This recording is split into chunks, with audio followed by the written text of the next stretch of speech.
Hey guys, आज का जो अपना टॉपिक है वो है कॉन्ट्रैक्ट ऑफ इंडेमनिटी।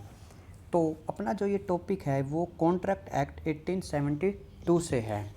तो सबसे पहले जब हम बात करते हैं कि कॉन्ट्रैक्ट ऑफ इंडेमनिटी को जो डिफ़ाइन किया गया है वो सेक्शन 124 ऑफ कॉन्ट्रैक्ट एक्ट के अंदर डिफ़ाइन किया गया है। तो कॉन्ट्रैक्ट ऑफ इंडेमनिटी है उसके अंदर दो पार्टीज़ होती हैं। जो फर्स्ट है इंडेमनीफायर और जो सेकंड है वो है इंडेमनिटी होल्डर। तो इसकी जब हम डेफिनेशन की बात करते हैं तो इसकी जो डेफिनेशन है वो है a contract by which one party promises to save the other from loss caused to him by the conduct of the promiser himself or by conduct of any other person।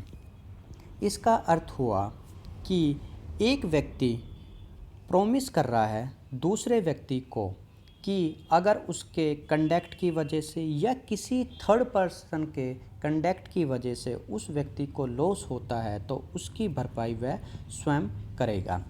इस contract of indemnity के अंदर जो व्यक्ति promise कर रहा है loss की भरपाई के लिए वो है इंडेमनीफायर और जिसके लॉस की भरपाई की जाएगी वो है इंडेमनिटी होल्डर। तो जो इंडेमनीफायर है वो प्रॉमिस कर रहा है कि मेरे अगर कंडक्ट की वजह से या किसी अदर पर्सन के कंडक्ट की वजह से इंडेमनिटी होल्डर को कोई लॉस होता है तो उसकी भरपाई इंडेमनीफायर स्वयं करेगा। वहीं कॉन्ट्रैक्ट ऑफ इंडेमनिटी के अंदर एक केस हुआ था। वो केस था United India insurance company versus Aman Singh Munshilal. इस केस के अंदर गुड्स की डिलीवरी होनी थी एक प्लेस से अदर प्लेस पर। गुड्स को गोडाउन के अंदर रखा गया था लेकिन किसी कारणवश गोडाउन में आग लग गई और जितनी भी गुड्स थी वो डिस्ट्रॉय हो गई। तब उस केस के अंदर कोर्ट ने हेल्ड किया कि यहाँ पर जो इंश्योरेंस जो कंपनी है वो लायबल है बिकॉज ऑफ द ये जो कॉन्ट्रैक्ट था ये हैपनिंग और नॉन हैपनिंग पर डिपेंड्स करता था।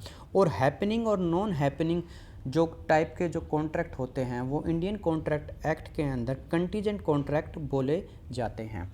तो यहाँ पर इंश्योरेंस कंपनी को लायबल ठहराया गया।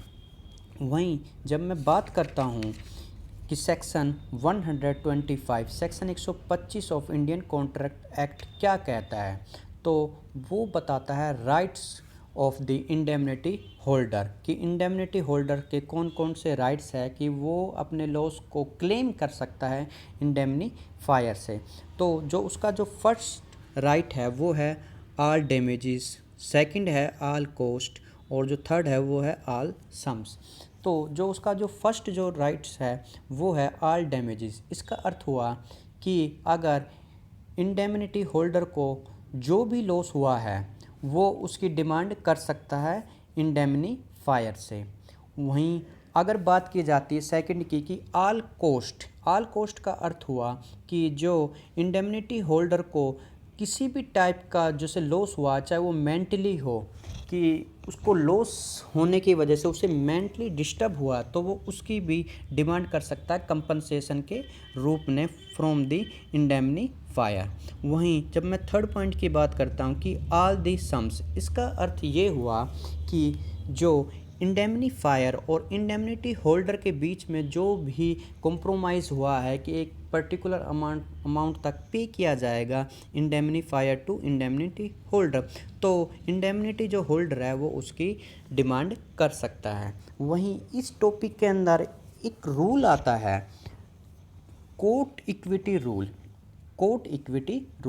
इसका अर्थ क्या हुआ? कोर्ट इक्विटी रूल का अर्थ हुआ कि मान लो कि जो इंडेमनिटी होल्डर है उसे अभी लॉस हुआ नहीं है लेकिन ऐसी आशंका है कि उसे लॉस हो सकता है तो वो लॉस होने से पहले ही उसकी डिमांड कर सकता है मनी की फ्रॉम द इंडेमनीफायर से। वहीं एक केस हुआ था, वो केस था पटना और मुंबई कोर्ट का। उसके अंदर एक्सेप्ट किया गया था और अप्लाई किया गया था law of equity. Law of equity का अर्थ हुआ कि जो इंडेमनिटी होल्डर है वो पहले ही क्लेम कर लेगा लॉस होने से पहले फ्रॉम द इंडेमनिटी फायर से। तो ये था आज का अपना complete topic contract of indemnity. Thank you.